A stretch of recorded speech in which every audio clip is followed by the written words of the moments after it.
Hey everyone, it's Fitz with the Daily Delivery. Hope you're doing well. I am doing great.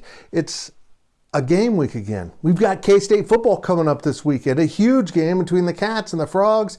TCU K-State Saturday night in Fort Worth. I'm fired up. I imagine you are too. It's going to be a really significant game for the K-State season.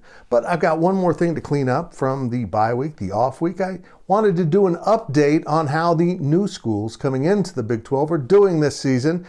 And it kind of got a little screwy over the weekend. You know, there's a Thursday night game and a Saturday game and BYU. Anyhow, here we are. It's Monday, new week, but let's take a look back at what they're doing because some of those schools are having pretty good seasons once again. But let's start at the other direction. Poor Houston came into the season filled with confidence and thought they were going to have a big year and lost to Tech and lost to Kansas. And it didn't look so good for them all of a sudden that they were moving into the Big 12 because they can't beat those teams. Struggling a little bit at 3-3 this year, but I think Houston will be fine. BYU has been ranked, but now they are 4-3.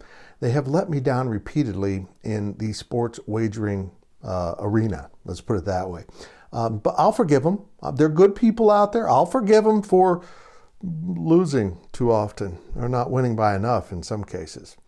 But the other two, Cincinnati and UCF, are having great seasons. They're both at 5-1. They're both at 2-0, I think, in the American as they wage another battle for supremacy in that conference. Houston's kind of out of the mix right now, but they could get back into it. But there is another team in the mix. It's Tulane. Now, Tulane's not coming to the conference, but they sure as heck made themselves at home at Bill Snyder Family Stadium earlier this year.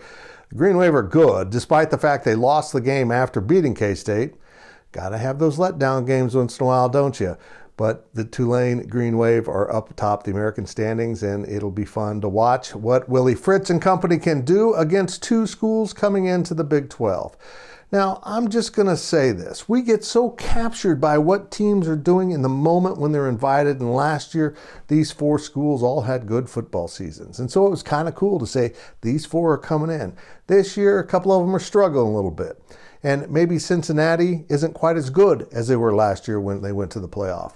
But really, you need to look at how tangible the program is over the long haul. And these programs do deliver over the long haul, and they'll be good members of the Big 12.